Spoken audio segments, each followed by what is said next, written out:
വ്യക്തികൾക്കും മാന്യ സദസ്സിനും എൻ്റെ വിനീതമായ നമസ്കാരം. വാർഷികാഘോഷങ്ങൾ എന്നും എനിക്കൊരു വീക്ക്നെസ് ആയിരുന്നു. കാരണം സ്കൂളിൽ പഠിക്കുന്ന കാലങ്ങളിൽ കലോത്സവത്തിൽ എനിക്ക് ഒരുപാട് ഐറ്റങ്ങളിൽ പങ്കെടുക്കാൻ പറ്റിയിട്ടുണ്ട്. അതുകൊണ്ട് തന്നെ ഈ കലയുടെ സാന്നിധ്യമുള്ള വേദികൾ എന്നും എനിക്ക് എപ്പോഴും ആവേശം തരുന്നതാണ്. ഞാനിവിടെ കയറി വരുന്ന സമയത്ത് വേദിയിലൊരു ഡാൻസ് അരങ്ങേറുകയായിരുന്നു. അപ്പോൾ ഒരുപാട് പഴയ ഓർമ്മകളിലേക്ക് ഞാൻ ആ ഒരു നിമിഷത്തിൽ പുറകിലോട്ട് പോയി. കാരണം ഞാൻ 1 മുതൽ 4 വരെയും 5 മുതൽ 7 വരെ, പിന്നെ ഹൈസ്കൂൾ, ഹയർ സെക്കൻഡറി വിദ്യാഭ്യാസം എല്ലാം പൊതുവിദ്യാലയങ്ങളിലാണ് സാർ ഇവിടെ സൂചിപ്പിച്ചതുപോലെ പഠിച്ചിട്ടുള്ളത്.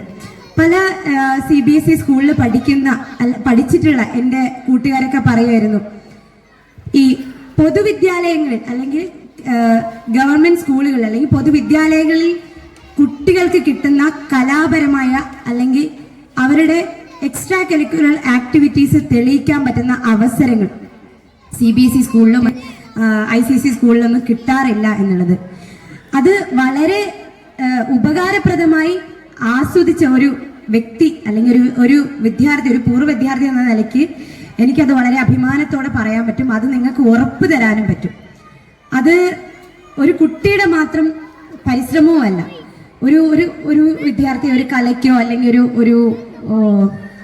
ഒരു എന്തെങ്കിലും ഒരു മത്സര പരിപാടിക്ക് എടുപ്പിക്കുവാൻ വേണ്ടി അല്ലെങ്കിൽ അതിൽ അവർക്ക് സമ്മാനം നേടിക്കൊടുക്കുവാൻ വേണ്ടിയിട്ട് ഇവിടെ ഏത് സ്കൂളിലെ ആയാലും പൊതുവിദ്യാലയത്തിലെ സ്കൂളിലെ ടീച്ചർമാര്, അവരുടെ രക്ഷിതാക്കള്, അവിടെയുള്ള ബാക്കിയുള്ള സ്റ്റാഫുകൾ പോലും അഹോരാത്രം പരിശ്രമിക്കുന്നത് ഞാൻ പലപ്പോഴും കണ്ടിട്ടുണ്ട്, കേട്ടിട്ടുണ്ട്, അനുഭവിച്ചറിഞ്ഞിട്ടുണ്ട്. അതാണ് പൊതുവിദ്യാഭ്യാസത്തിന്റെ മേന്മ എന്ന് പറയുന്നത്. ഇന്ന് സൗകര്യങ്ങൾ, ഇപ്പോൾ ഇവിടുത്തെ പരിമിതികളെ പറ്റി പറഞ്ഞു. പക്ഷെ ഒരുപാട് പരിമിതികളിൽ നിന്നും പഠിച്ച് എൻ്റെ വീട്ടിലൊക്കെ എൻ്റെ ഉമ്മയൊക്കെ എപ്പോഴും പറയായിരുന്നു, പഠിക്കുന്ന കുട്ടികൾ എവിടെയാണെങ്കിലും അവർ പഠിച്ചോളും എന്നുള്ളത്.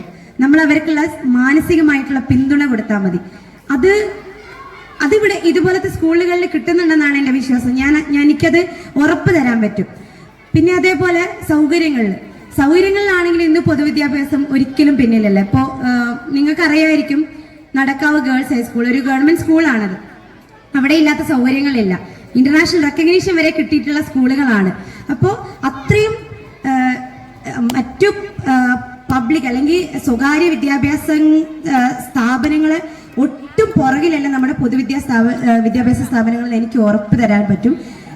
പ്രത്യേകിച്ച് കല, കായിക, മറ്റ് എക്സ്ട്രാ കരിക്കുലർ ആക്ടിവിറ്റീസിന്റെ കാര്യത്തിൽ അത് നമുക്ക് മാത്രം അഹങ്കാരത്തോടെ പറയാൻ പറ്റുന്ന ഒരു കാര്യമാണ്. ഞാൻ ചെറിയൊരു ഉദാഹരണം പറയാം. സിവിൽ സർവീസിൽ പ്രിപ്പയർ ചെയ്യുന്ന സമയത്ത് എനിക്കൊരു ഫ്രണ്ട് ഉണ്ടായിരുന്നു. അപ്പോൾ എൻ്റെ കൂടെ ഞാനിപ്പോൾ സ്റ്റേറ്റ് വരെ പങ്കെടുക്കാനുള്ള ഭാഗ്യമൊക്കെ എനിക്ക് കിട്ടിയിട്ടുണ്ട് സംസ്ഥാന യുവജനോത്സവത്തിൽ. അപ്പം എൻ്റെ കൂടെ എൻ്റെ വീട്ടുകാരെക്കാട്ടിലും കൂടുതൽ വന്നിട്ടുള്ളത് എന്നെ പഠിപ്പിച്ച എൻ്റെ ടീച്ചേഴ്സാണ്. പല സ്കൂളുകളിലും പഠിപ്പിച്ച ടീച്ചേഴ്സാണ്. നിഷ ടീച്ചറൊക്കെ അതിൻ്റെ ഒരു ഭാഗമാണ്, എന്നെ കൊണ്ട് നടന്ന കൂട്ടത്തിൽ. അത് ഞാനിങ്ങനെ പല കാര്യങ്ങളും പറയും എൻ്റെ ടീച്ചർമാരെ പറ്റി. അപ്പോൾ CBSEയിൽ പഠിച്ച എൻ്റെ ഒരു അടുത്ത കൂട്ടുകാരിയുണ്ട്.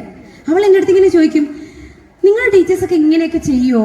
ഇവിടുത്തെ ടീച്ചേഴ്സ് അങ്ങനെയൊന്നും ചെയ്യില്ല കേട്ടോ. കാരണം അവർക്ക് ആ വ്യത്യാസം മറ്റുള്ളവരിൽ നിന്നും അല്ലെങ്കിൽ ഒരു പൊതുവിദ്യാഭ്യാസത്തിൽ പഠിച്ച ഒരു കുട്ടിയിൽ നിന്നും മനസ്സിലാക്കുമ്പോൾ അവർക്ക് കൗതുകമാണ്. അപ്പോൾ ആ ഒരു സപ്പോർട്ടും ഒരു പരിഗണനയും എനിക്ക് വേറെ ഇടത്ത് കിട്ടുന്നുണ്ടോ എന്ന് എനിക്കറിയില്ല.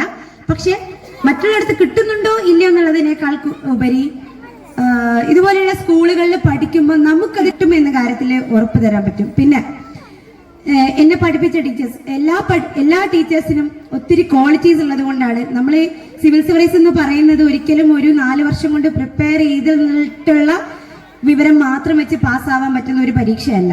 നമ്മുടെ ജീവിതാനുഭവങ്ങളാണ്. അതിൽ നമ്മുടെ ഫാമിലി ഉണ്ടാവും, നമ്മൾ പഠിച്ച സ്കൂളുകൾ ഉണ്ടാവും, അതിന്റെ സാഹചര്യങ്ങൾ ഉണ്ടാവും, കൂടെ പഠിച്ച കൂട്ടുകാരുടെ അനുഭവങ്ങൾ, പഠിപ്പിച്ച ടീച്ചർമാരുടെ റൈറ്റ് ആയിട്ടുള്ള അല്ലെങ്കിൽ നേർവഴിയായിട്ടുള്ള ഗൈഡൻസ്, ഇതെല്ലാം നമുക്ക് ബാധകമാണ്. അതെല്ലാം എനിക്ക് ഒരു കുറവും ഇല്ലാതെ കിട്ടിയത് കൊണ്ടാണ് എനിക്ക് ഇത്രയും വലിയ നേട്ടം അംഗീകരിക്കാൻ പറ്റിയതെന്ന് എനിക്ക് വളരെ അഭിമാനത്തോടുകൂടിയും ആത്മവിശ്വാസത്തോടുകൂടി എനിക്ക് പറയാൻ പറ്റും. അതുകൊണ്ട് തന്നെ ഒരിക്കലും പൊതുവിദ്യാഭ്യാസ സ്ഥാപനം സ്വകാര്യ സ്ഥാപനങ്ങൾക്ക് പിന്നിലല്ല, എത്രയോ മുന്നിലാണ്. അത് അനുഭവിച്ചറിഞ്ഞ വിദ്യാർത്ഥി എന്ന നിലയ്ക്ക് എനിക്ക് പറയാൻ പറ്റും. പിന്നെ ഈ വാർഷികാഘോഷം കുട്ടികളുടെ ഈ പരീക്ഷയുടെ ചൂടിലും വേനൽ ചൂടിലും എല്ലാം നമ്മുടെ കുഞ്ഞു മക്കൾക്കും അത് കണ്ട് പെർഫോം ചെയ്യുന്ന മക്കൾക്കും അത് കണ്ട് ആസ്വദിക്കുന്ന രക്ഷിതാക്കൾക്കും അധ്യാപകർക്കും അതൊരു കുളിർമയാണ് ഈ പരീക്ഷാ ചൂടിൽ നിന്നൊക്കെ ഉള്ളത്. അപ്പോൾ ഇത്രയും നല്ല ധന്യമായ വേദി ഉദ്ഘാടനം ചെയ്യാൻ എന്നെ ഇവിടെ ക്ഷണിച്ച ഇതിന്റെ ഭാരവാഹികൾക്ക് ഞാൻ എൻ്റെ കടപ്പാടും നന്ദിയും രേഖപ്പെടുത്തുന്നു. അതോടൊപ്പം ഈ പരിപാടി ഔപചാരികമായി ഉദ്ഘാടനം ചെയ്തതായി അറിയിച്ചുകൊണ്ട് നിർത്തുന്നു. നന്ദി, നമസ്കാരം.